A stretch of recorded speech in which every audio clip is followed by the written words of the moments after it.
ఈరోజు అంటే జూలై 8వ తేదీ ఒక చారిత్రకమైన తేదీ. రాజశేఖర రెడ్డి అంటే వైఎస్ రాజశేఖర రెడ్డి గారి జన్మదినం. నేను అనుకుంటున్నా 77వ జన్మదినం.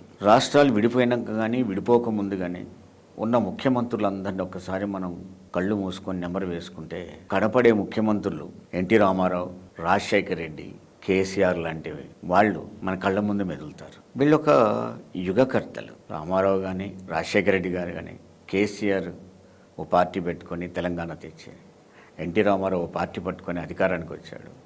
రాజశేఖర రెడ్డి గారు అసలు చచ్చిపోయిందన్న కాంగ్రెస్ పార్టీని తీసుకు మళ్ళా అధికారంలోకి తెచ్చాడు. వీళ్ళ ముగ్గురితో ఒక చరిత్ర.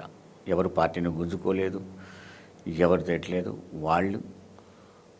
వాళ్ళ రెక్కల కష్టంతో ఒక అధికారంలోకి వచ్చారు. అలాంటి రాజశేఖర రెడ్డి గారు ఆయన జన్మదినం ఈరోజు ఆయన్ని గుర్తు చేసుకోవాలి. ఆయన చనిపోయే ముందు ఒక మాట అన్నాడు. 60 సంవత్సరాలు దాటిన తర్వాత రాజకీయాలు అనవసరం అన్నాడు ఆయన ఖచ్చితంగా 60 సంవత్సరాలే బ్రతికాడు. 60 సంవత్సరాలనే అధికారాన్ని, ప్రతిపక్షాన్ని, పోరాటాన్ని, ప్రజల యొక్క సంక్షేమాన్ని, అభివృద్ధిని అన్నీ చూశాడు. అలాంటి రాజశేఖర రెడ్డి గారి బర్త్డేని ఈరోజు నేను యూట్యూబ్లో చూస్తున్న ఒకరిద్దరు కామెంట్లు, జగన్మోహన్ రెడ్డి ఇడుకులపాయికి వెళ్ళి రాజశేఖర రెడ్డి గారికి ఎలా నివాళులు అర్పిస్తాడు అని. నాకు ఆశ్చర్యం అనిపించింది. ఎందుకు అర్పించకూడదు? మీరు అర్పిస్తారా ఏంటి?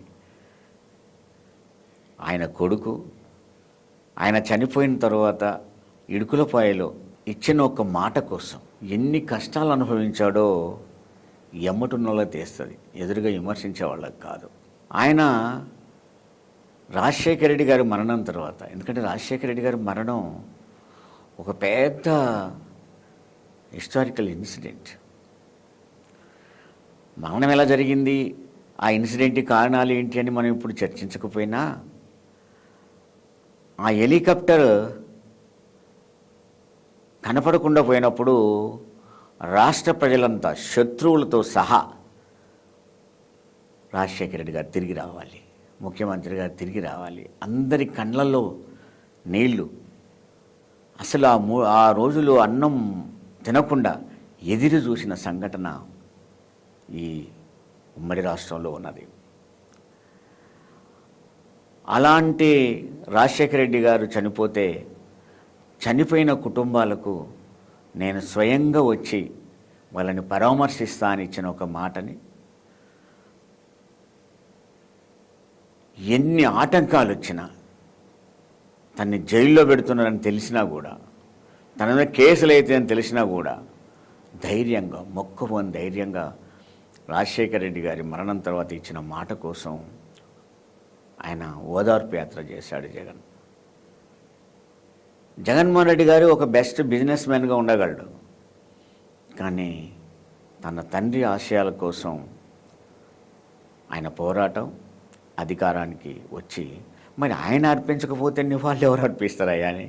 అయితే ఈ విమర్శించే వాళ్ళందరూ నేను అనుకుంటా ఖచ్చితంగా చంద్రబాబు నాయుడు, కూటమికో వాళ్ళందరూ అభిమానులు అయి ఉంటారు. వాళ్ళకి ఒక నేను ప్రశ్న వేయదలుచుకున్నాను. రాజశేఖర రెడ్డి గారికి జగన్మోహన్ రెడ్డి గారు నివాళులు అర్పిస్తే అర్పించకూడదనిపించే మీకు ఎన్టీ రామారావుకు చంద్రబాబు నాయుడు నివాళులు అర్పిస్తుంటే ఎట్లా చూడబుద్ధి అవుతుందా మీకు?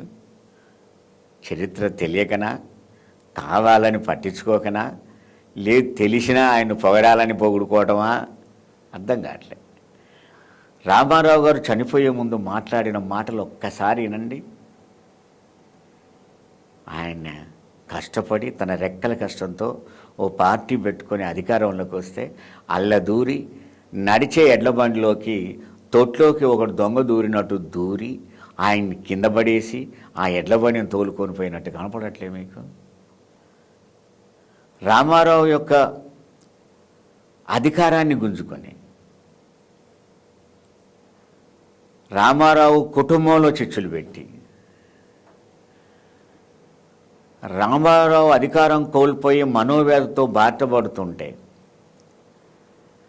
ఆ పార్టీ చెక్ పవర్ కూడా తీసుకొని ఆయన పెట్టిన పార్టీ, ఆయన పెంచిన పార్టీ ఆయనది కాదన్నప్పుడు ఆయన గుండె ఎంత రగిలి ఉంటుందో ఒక్కసారి ఊహించుకోండి.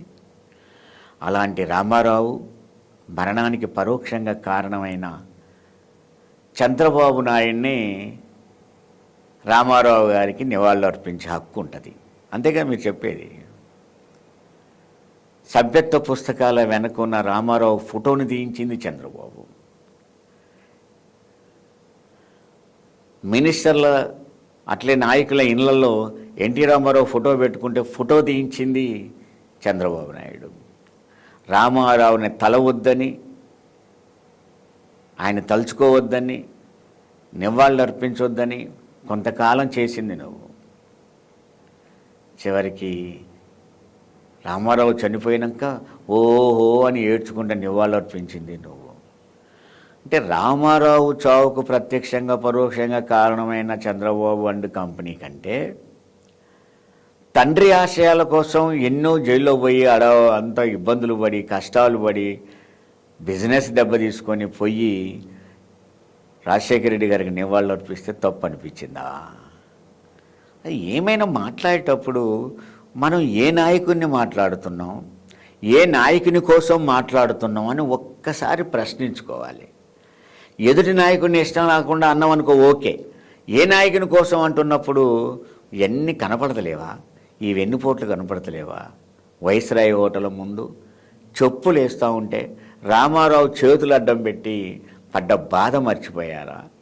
రామారావుని ఈ పార్టీ నీది కాదన్నప్పుడు, ఈ చెక్ పవర్ నీకు చెల్లదన్నప్పుడు, లాయర్లు కోర్టు నుంచి వచ్చి చెప్పినప్పుడు, ఆ చెప్పిన లాయర్లు చెప్పిన రాత్రి ఆయన చనిపోయిండని, ఆయన చనిపోయే ముందు ఎంతో ఎమోషనల్ అయిందని అంతకుముందు ఆయన ఇంటర్వ్యూలలో చెప్పింది మీకు కనపడలేదా?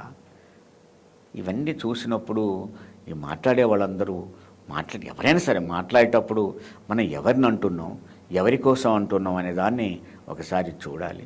ఇవన్నిటికీ ప్రత్యక్షంగా సాక్షులమైన మా లాంటి వాళ్ళం ఇవన్నీ మాట్లాడుతున్నప్పుడు ఎక్కడో బాధ అనిపిస్తుంది. అది కరెక్ట్ కాదు.